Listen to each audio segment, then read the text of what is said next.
I, 37-year-old female, had a friend, 37-year-old female, visit me. I live in Las Vegas. We met in middle school, and I have not spent a large amount of time with her in many years. Prior to her arrival, I asked her to text me when she got to baggage claim.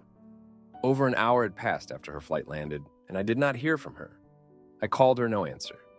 I texted her and received a response that she had been at baggage claim for some time. I left to pick her up, and she did not thank me. She immediately made a comment about my weight and said, "I fucking hate you." I brushed this off as I assumed she was tired from her travels. She proceeded to complain about food. I told her I had stocked up on food within her dietary range, but did not want to eat at home and could not tell me what she wanted. I drove to a store and she picked out food and snacks that were not part of her dietary range. I paid for everything. She did not say thank you. The next morning, I woke up to my entire home smelling like poop. I threw open the windows and we had some coffee. An hour or so into this, she lets me know she pooped in my guest bed and she wants to know if I want to wash anything with the sheets. I politely decline and try to be understanding. I could sanitize the machine later. She let me know it only happens when she eats things she's not supposed to. Before her trip, she asked if I would drive her to Los Angeles. I told her it would be unlikely, as I would be returning from there 2 days prior to her arrival. She proceeded to complain and let me know how disappointed she was. However, considering she couldn't tell me what she wanted to see/do there, I felt it wasn't worth the strain on me. I created a very diverse, loose itinerary for her to look at. This included outdoor, urban options in or near Las Vegas. The only items she took an interest in were some scenic drives. There were some stores she wanted to check out. I drove her around and paid for entry fees, gas, and food. She ate edibles and remained unfriendly or otherwise on her phone, and made obscene gestures to any male driver who was in a truck. She spent an exorbitant amount of money on toys, stuffed animals, herbs, and artwork. Halfway through her trip, she finally contributed $14 by buying me a cheeseburger. She said it was her way of saying thanks for hosting her. This was the only time she said thank you. On her last day, she told me she wanted to go to an arcade. I take her. She walks in and says she hates it and wants to go somewhere else. I take her to a claw arcade that she wants to go to. She walks in and storms back out. She tells me she is unhappy and just needs to do something. I am struggling to keep my patience at this point. I tell her I'll take her back to the Las Vegas Strip, where she proceeded to be just as miserable. The next morning, I got up at 5 a.m. to take her to the airport. She did not say thank you. Upon returning home, I began to clean only to find that she had ruined my sheets. I had to clean the mess she left in and around my toilet, despite there being cleaning supplies right next to it.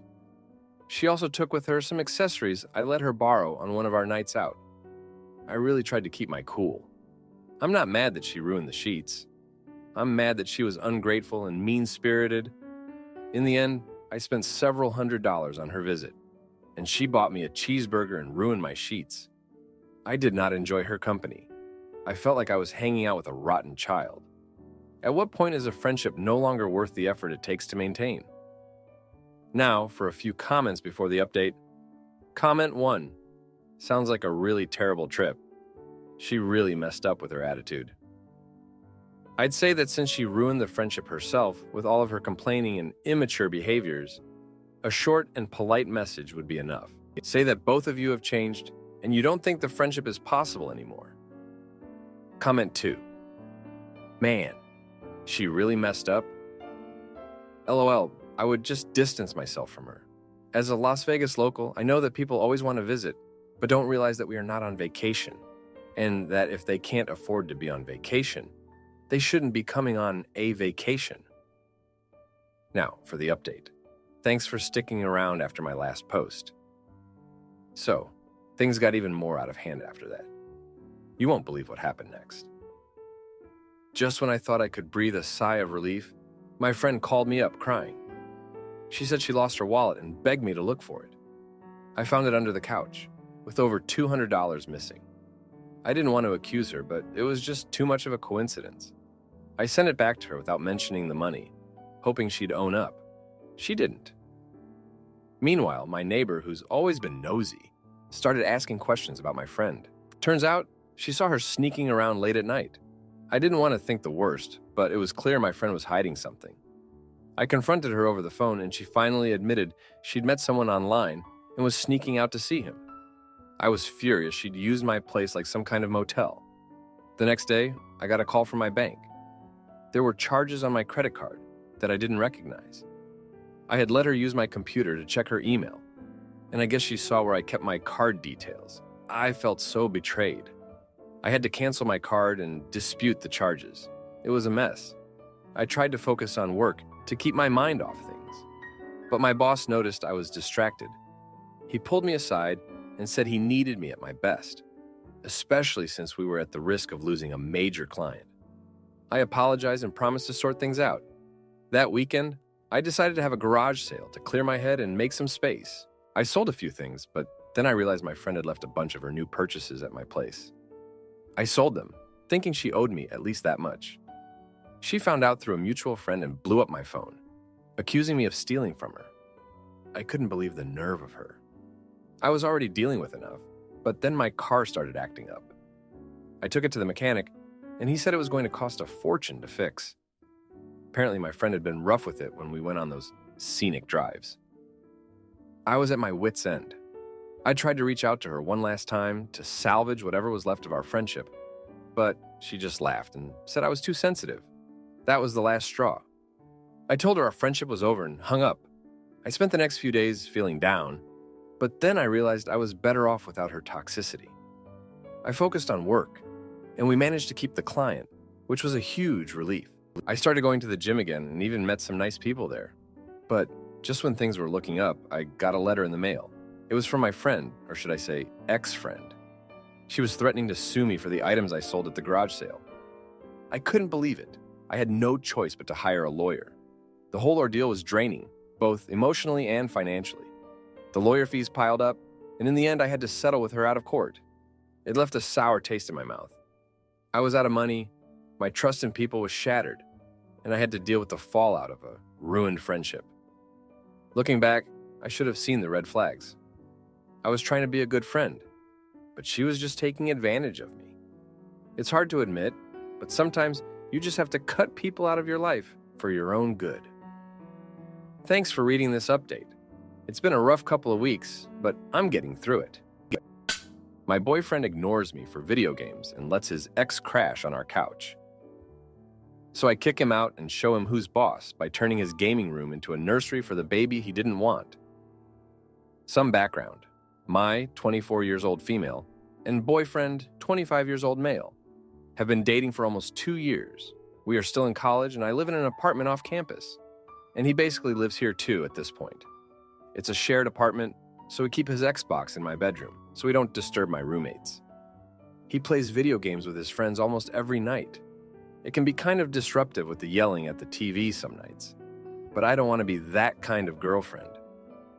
So I let him have his fun with his friends. Tonight started off with the usual, I'm gonna go play. But tonight he said he was going to get off early so we could cuddle before bed. That made me so excited, and I recently got a new cute pair of pajamas. I got all ready and I was feeling confident and sexy. I did my hair up and wore my new pajamas. When I walked in the room, he didn't even look up from the TV. I tried getting his attention by asking if he liked my new pajamas. And still, without looking up, he said, "Yeah, cute." I was so let down by that, and it's not common for me to feel confident, so it made me sad. After 2 hours of gaming, he still barely acknowledged that I was laying in the same bed as him. I've been sick for the past few days, so before he started to play another match with his friends, I asked if we could please just go to bed. He was being loud and I was really tired. He said that he would be extra quiet. He always says that. And said something along the lines of how he couldn't leave the boys hanging. I got upset and said I was just going to go sleep on the couch. Then he proceeded to get annoyed that I was leaving. But as I walked to the living room, pillow and blanket in hand, he asked me to get him a glass of water. I looked at him dumbfounded and asked if he was serious. He got even more annoyed and rolled his eyes as if I was the one being ridiculous in this situation. I've been on the couch and he started another match, and I can hear him yelling at the TV from the living room. At this point in the night, I'm lying here wondering if I'm the problem. Am I wrong for having these kind of expectations for him? Even though I know I would never treat him like this. And if I did, he would be so upset. Maybe he doesn't love me as much as he thinks. This kind of recurring behavior makes me question everything. I just want his attention and to feel important to him. Now, for a few comments before the update. Comment 1. No, you are not unreasonable. First, your boyfriend doesn't give a shoot about you needing sleep. Second, he can't leave the boys hanging, but has no trouble leaving you hanging and disappointed. Third, he sounds like he treats you as a bang maid. I suggest strongly that if you for some reason want to keep the relationship, you shouldn't. You kick his console out. If he comes over for you, not for gaming with his friends. He can do that at his place. Then, you will see how often he wants to come over and see you in the first place. And probably realize then at the latest that you're better off without him, since I doubt he will be as eager to be at your place then. Comment 2. Wow, if it were me, I'd throw the Xbox out the window. Literally. He's addicted and has chosen the video game over you, who is being taken for granted, by the way. You have to reverse this trend and make him choose because right now, you're losing to the Xbox.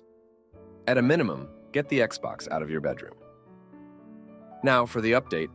Thanks for all the comments on my last post. Things have escalated since then. You wouldn't believe what happened next. So, after that night on the couch, I thought things would get better, but they didn't. A week later, my boyfriend's ex-girlfriend showed up out of nowhere. She was all tears and drama, claiming she was being evicted and had nowhere to go. My boyfriend, being the good guy he is, offered her our couch. I was furious, but he convinced me it was just for a couple of nights until she found a place. Those couple of nights turned into a week.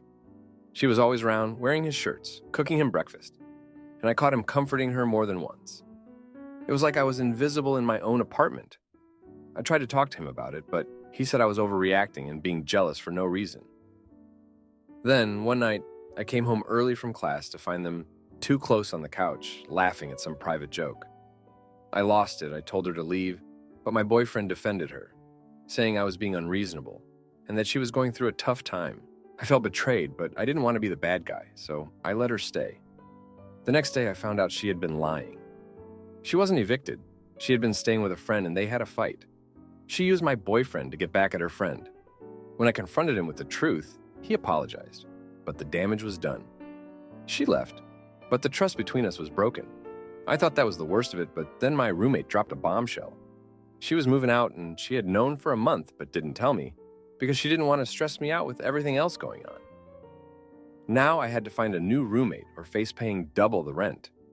I was scrambling to find someone when my boyfriend suggested his cousin, who had just moved to town. I was hesitant, but I didn't have much choice. His cousin moved in, and it was a disaster from day one. He was messy, never paid his share of the bills on time, and would throw parties without asking me.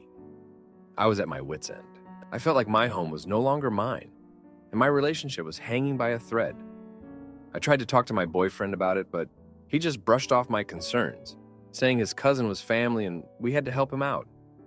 And then, as if things couldn't get any worse, I found out I was pregnant.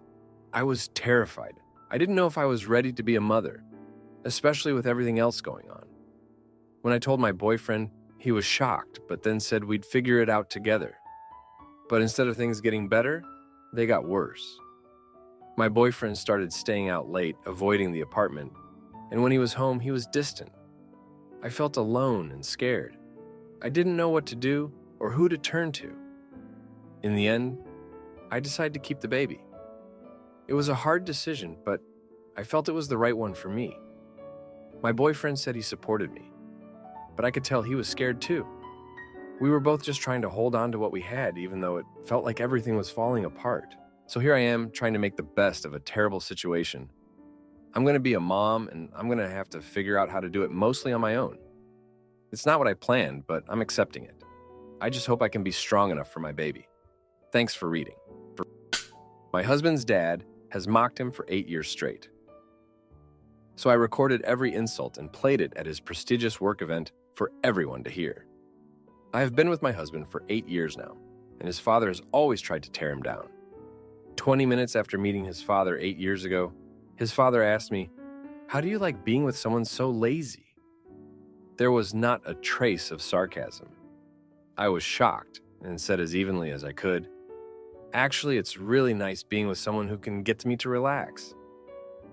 I worked a really demanding job at the time, and that was 100% true. But I would never consider my husband lazy. My husband is literally the sweetest, most caring, hardworking guy I've ever met. His father has always been very into chores and work as a moral indicator, and has also exhibited controlling behaviors towards his wife that I've seen firsthand. He has tried many times to bait me into joining him in bad-mouthing my husband by making it somewhat joking after the first time. But I have never joined in because the things he says are so rude and hurtful, and I can see my husband just fuming inside when they are said. His father will often reference how lazy or slow my husband is, or how he doesn't know anything, or about how he can't manage money, or is out of shape/overweight/eats too much. None of these things have been true since I've known him. He will frequently say these things in an effort to embarrass my husband.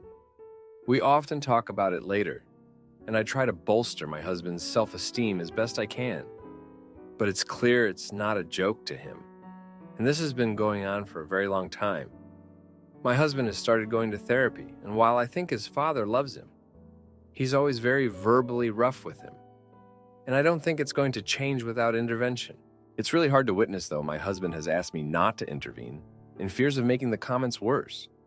I have a past of being verbally abused by my parents as a child, so my instinct is to want to protect him and stand up for him. So it's really hard to sit on my hands. I will often interject and either deflect the blame from my husband. "Oh, it was my fault the water heater went out. I love to take long, hot showers," or try to turn it into a joke. "Haha, what does anyone know about brake pads? I dare you to ask. Insert famous person here about brake pads." I feel like I should be doing more to support my husband and tangentially myself, since it's becoming increasingly difficult for me to be around his father and listen to his snide comments about my husband without saying something sharp or angry. I would have thought that literal years of me stepping in on these comments would be enough of an eye-opener, but apparently not. Is there a better way I can support my husband? Is there a way I can help undo the hit to his self-esteem he takes every time he's around his father, other than just talking to him about it and letting him vent? Now, for a few comments before the update. Comment 1. You're a better person than me. I have a mouth on me and am incapable of biting my lip when I see something that is unjust. I'm working on it. But I would like to know why you all spend any time with his dad. He sounds miserable. My guess is your husband is a mirror of sorts, reflecting every failure of his dad. Your husband is who his dad could never be. You said he's sweet and caring, yes? I would assume his dad's accusations are confessions, as is often the case. My friend's dad is like this with her. She left home at 16 and made it entirely on her own. I pointed out to her that of his 3 kids, she was the most successful by every measure, and the other 2 are entirely reliant on him to survive, working in the family business or being bailed out financially. They are 43 and 53 years old, by the way. She is the evidence that he was a terrible father, and her success is a reminder of that. That doesn't make it okay. And life is way too short to spend time with jerks. Every insult father-in-law hurls towards his son is also insulting you for loving him. Comment 2. I would go low contact LC with them. Before you do that, your husband needs to tell his father that his actions and words are unacceptable, and you will leave if it starts. Then leave every single time. He continues because he knows his son won't push back. He won't stop, probably. And then you should stop spending time with him. Therapy won't help if he doesn't defend himself. Now for the update. Thank you for sticking with me here. So, the other day, my husband's dad did something that really got under my skin. He came over uninvited and started going off about how our lawn looked like a jungle, and how my husband probably didn't know how to start a lawnmower. My husband was at work, and I was there alone. I bit my tongue, but it was tough. Now, my husband's been working extra hours lately because his company is short-staffed, He's exhausted when he gets home, and the last thing he needs is his dad piling on. But his dad doesn't see it that way. He thinks if you're not working with your hands at every moment, you're lazy. It's like he's stuck in the past or something. And it's not just the comments. His dad's been trying to get my husband to invest in some sketchy business deal. He's always been terrible with money, and it's like he's trying to drag my husband down with him. My husband's smart, though. He's been avoiding it. But the pressure is always there. I remember when we first got married, my husband's mom pulled me aside and warned me about his dad's behavior. She said he'd always been like that, even when my husband was a kid. She told me stories about how he'd criticize my husband for every little thing, from the way he tied his shoes to the grades he got in school. It's like he's never been able to do anything right in his dad's eyes. But here's where things took a turn. Last week, my husband's dad showed up at his work, making a scene, telling his coworkers how he's not living up to his potential. My husband was mortified. He came home that day, and for the first time, he was the one to bring up standing up to his dad. He'd always been so patient, but everyone has their breaking point, right? We talked it over and we decided it was time for a change. We couldn't keep letting his dad walk all over us. So we planned a dinner, just the three of us, to clear the air. It was tense, to say the least. My husband laid it all out, told his dad how his words were hurtful, and that he needed to stop. His dad was taken aback, didn't expect it at all. He tried to laugh it off, but we stood our ground. For a moment, it seemed like things might actually get better. His dad apologized, said he didn't realize the impact of his words. We were hopeful, but old habits die hard. Just yesterday, his dad made a snide remark about my husband's car needing a wash. It was like that apology never happened. It's bittersweet, because my husband finally stood up for himself, which is huge. But it's clear his dad isn't going to change overnight. We're bracing ourselves for more of the same, but at least now we're facing it together, as a team. And that's something, isn't it? Thanks for reading. If you like this video, you'll probably like these too. Also, while you're here, please consider subscribing. It's your support that keeps this channel alive and allows me to make better and longer videos. Have a great day.